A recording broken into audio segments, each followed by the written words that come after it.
Good morning, campers. I'm just leaving the Minerva Hinchey shelter. Interesting shelter. A lot of people there. I think I was the only thru hiker. Everyone else is either doing the long trail, through hiking the long trail that is, or section hiking the long trail, or section hiking the AT in Vermont. So I was the one thru hiker. But the shelter looks like it would sleep 6 comfortably. There's a porcupine issue. They have cinder blocks to put on the top step to prevent the porcupine from getting in. And then the porcupine climbs the steps and then chews the top step, and the top step is all chewed up around the edges. It's kind of funny. There's also another, not a shelter, some kind of a hut. I don't know what it's for, if it's a caretaker or if it's for, winter time. It looks like it has a wood burning stove inside. A lot of windows around it. Small, but there's tons and tons of firewood. So somebody's up there cutting firewood and stacking up cords and cords of firewood. I'm not sure why. In any event, I found a decent tent spot, kind of off by itself a little bit. So a little quieter. I wasn't bothering anybody, getting up early or going to bed early. In any event, pretty good night, nice dry night. My tent dried out pretty well, inside and out, so that's good. Today is 14.1 miles. I'm headed to the Cooper Lodge shelter, which I believe is the last shelter before Killington. That's the good part, because then it's only like a 9.5 or 10 mile hike tomorrow into Killington. So the problem is, it's not really a problem, it's just something to be aware of. Sorry, there's a fallen tree. I gotta climb over here. The tree crossing the trail right there. The problem is, I have to climb Killington Peak today. That's the second half of the day. It's like a 6 to 7 mile uphill trudge. I think I'm climbing close to 2,500 feet, somewhere in, it's over 2,000 feet for sure. It's probably going to be my biggest, longest climb yet since I started the AT. So that's a little daunting, especially coming in the second half of the day when you're already a little tired. You've already hiked 8 miles or whatever, 7-8 miles. And here you're faced with this huge, long, continuous climb for miles. I'm hoping there's some switchbacks. I'm hoping that it's not really steeply graded. I'm hoping that there are some little flat sections where I can, sorry, I thought I heard something.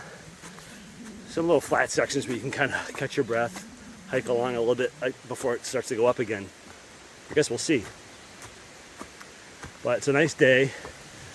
I've been pretty lucky the last week. It's rained a lot, but pretty much only at night for the most part. A little bit of sprinkles yesterday during the day, and some sprinkles here and there, either early in the morning or in the evening after I've gotten to camp. But by and large, the sun's out today, as you can see.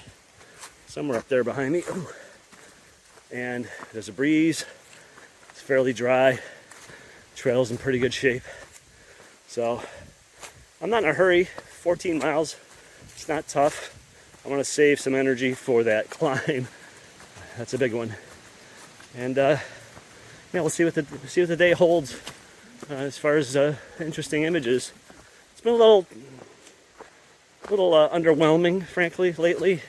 Not a lot of different plants. Some interesting things, like here's a tree that's split. That's kind of weird, stuff like that. But other than that, I've struggled to find interesting images to share without going over old ground again. Oh, here's that flower again that I've showed 7 times before. So I keep my eyes peeled for anything looks kind of interesting. So hopefully I'll find something today. All right? I guess we'll find out soon. Okay, so this bridge I just crossed is a suspension bridge. You can see the cables holding it up. So when you get on it and start walking across, it starts to bounce with every step you take, because it's just kind of suspended by those cables. So that's a weird experience.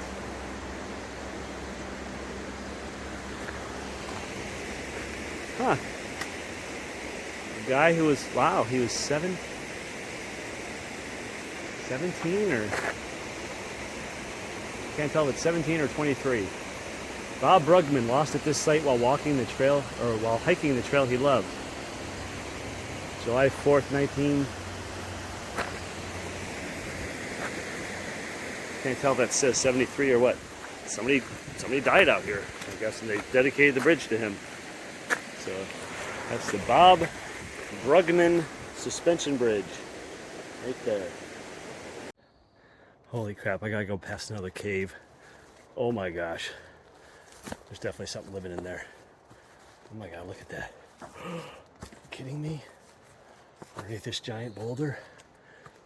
Oh my gosh. Oh boy. That's creepy. Oh, there's more up here. There's more little caves and stuff up here. Wow. I'm thinking I'm getting a taste right now of the Mahoosuc Notch. Toughest mile on the AT is just a jumble of boulders. And kind of weave your way through all kinds of caves and nooks and crannies and holes.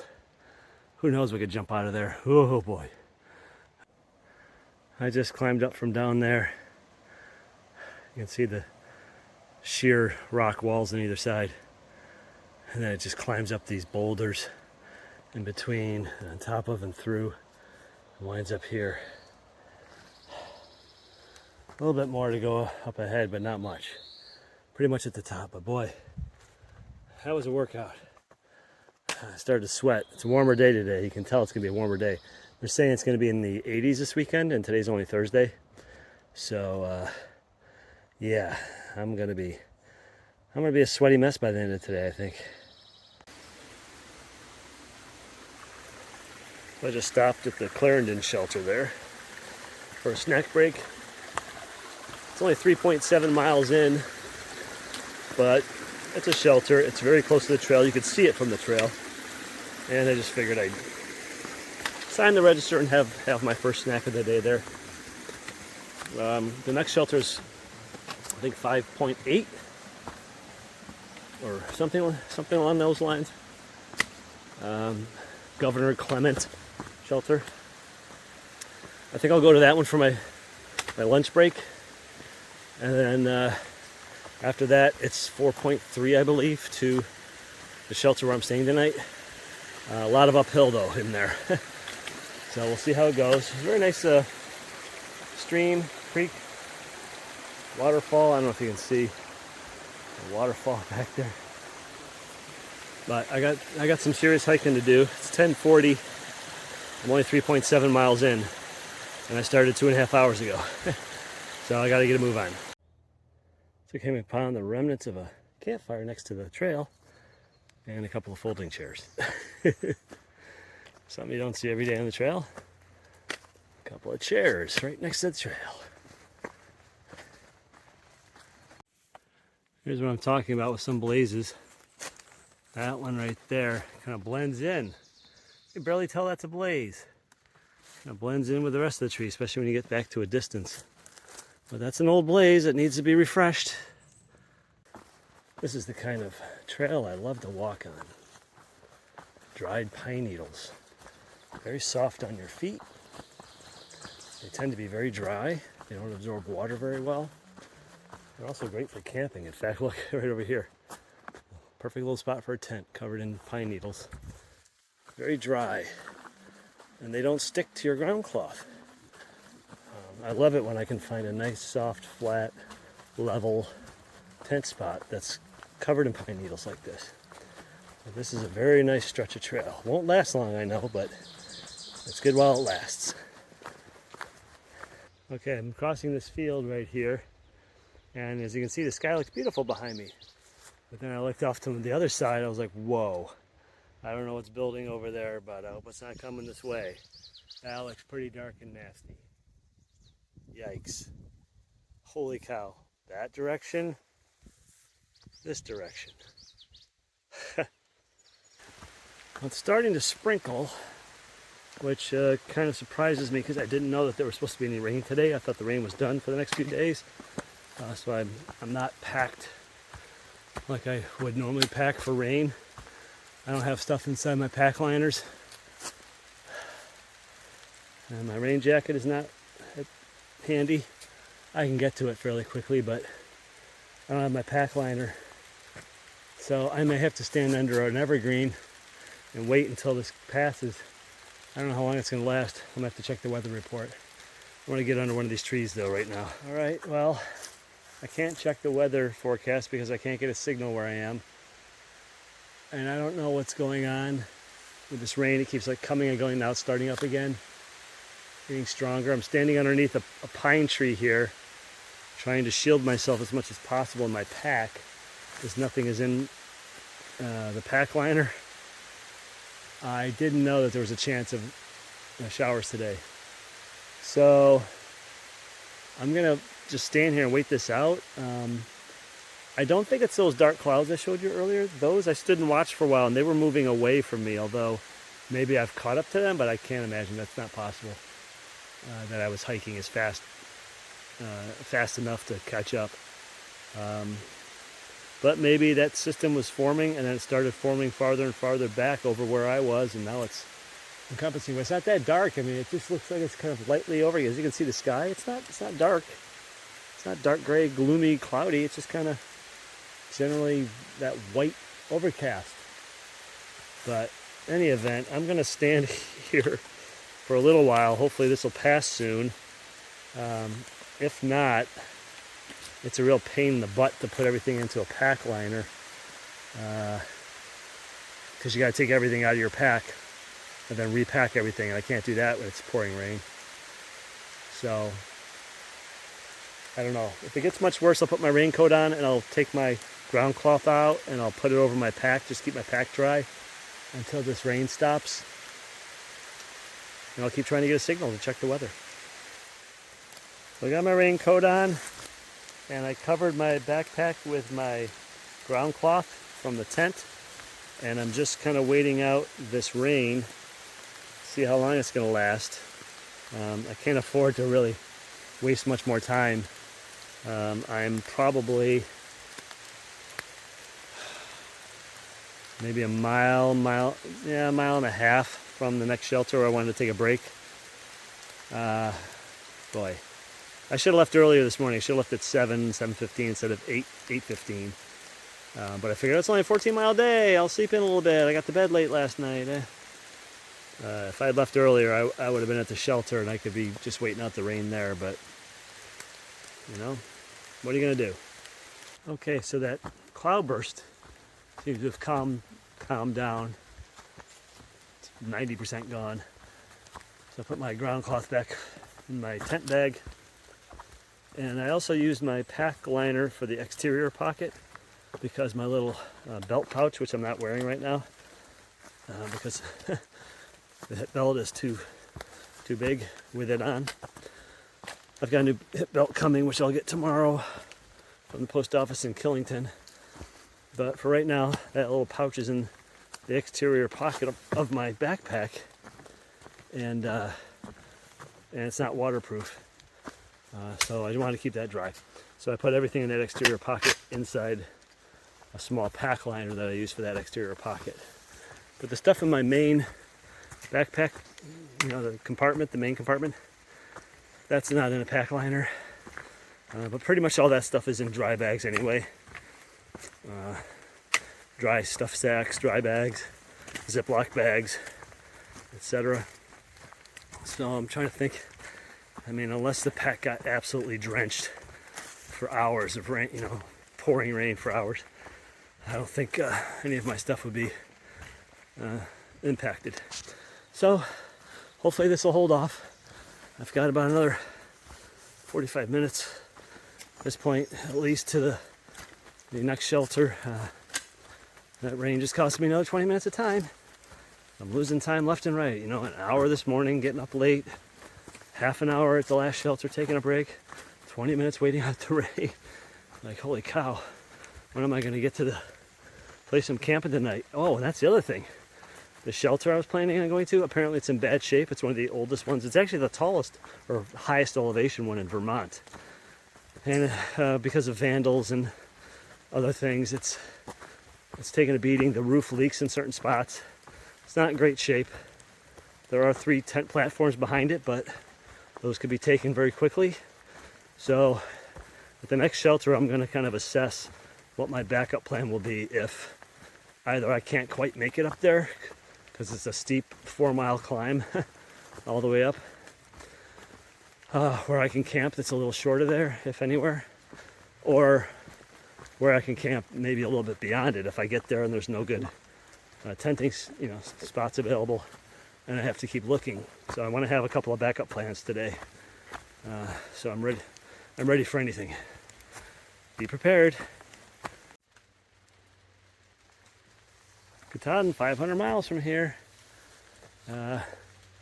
Pretty exciting. So we must be at mile 1694.3 or something like that, or close to it. All right, I got to register. They got a little register box here. I got to sign the little log book and then be on my way. So it's started raining again. I just got to keep moving. It's 1.5 miles to the next shelter where I was going to take my lunch break. Depending on the terrain, I might not get there till close to 2. Then I still have 4.3 miles, almost all of it uphill, to the shelter I wanted to stay at tonight. Oh, I guess. All right, we'll just see how things go. I'm really bummed that nobody said anything about rain today, so this is really caught me off guard here. Not happy about it. Well, the rain seems to have stopped. The sun was coming out a little bit.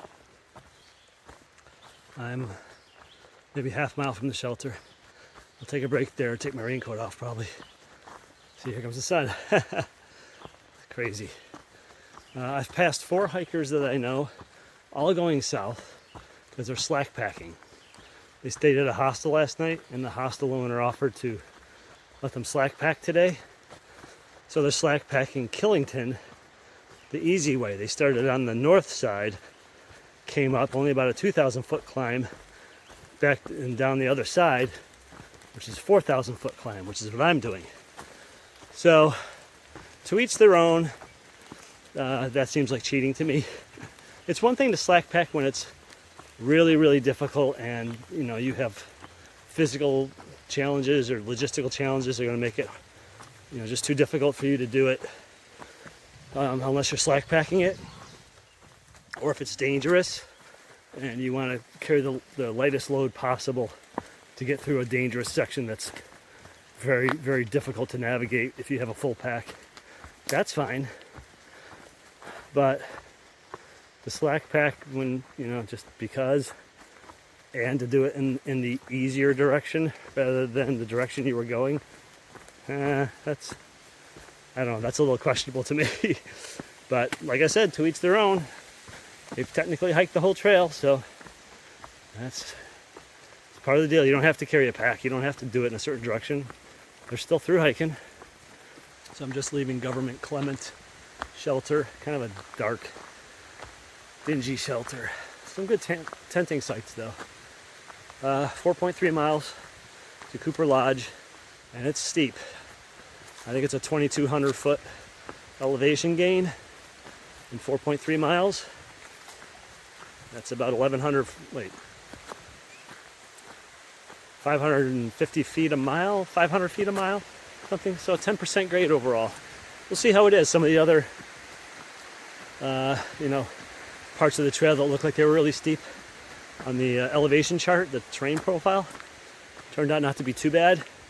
I'm hoping that's the case today. I'm hoping that there's some switchbacks, but we will see very shortly. But this could be my toughest climb yet. We're about to find out. Hello. Hello. Can you hear me? Hello. You look like you're all ears. Okay, I'm about 3 miles from the shelter. So I'm a third of the way there from the last shelter.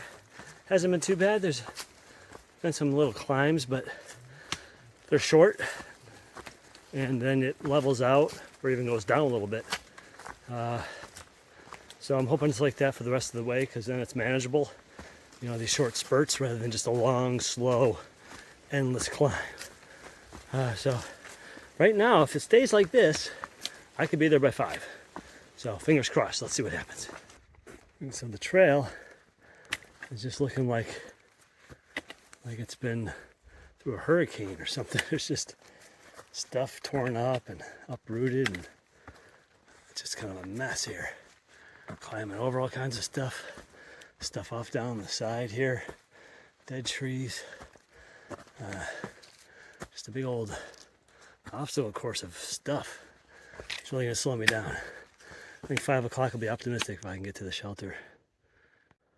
Oh boy, that's not good. You can see the clouds moving in over there, sweeping across the trees. Cloud layer starting to fill in. I don't know if that means it's bringing rain or what, but I better keep going here. Look at all these trees that are leaning to the left.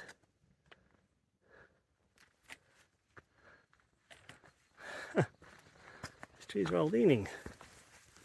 There must have been some kind of a weather event here, like a microburst or something. Must have happened right here. That's why there's this little pocket. A big blast of something. Blew a lot of stuff over that direction. Very strange. As if it wasn't already spooky enough. Now fog's starting to blow in. You can see it. The treetops. So it was already dark and foreboding out here, like a haunted forest. And now we're getting fog blowing in. So it's going to be a spooky evening, I think. We'll see what it's like at the shelter, but it's very eerie and still, quiet up here. Lots of dead, moss-covered trees and logs. Not a lot of squirrel or chipmunk activity. Just a few birds tweeting here and there. Very, very quiet.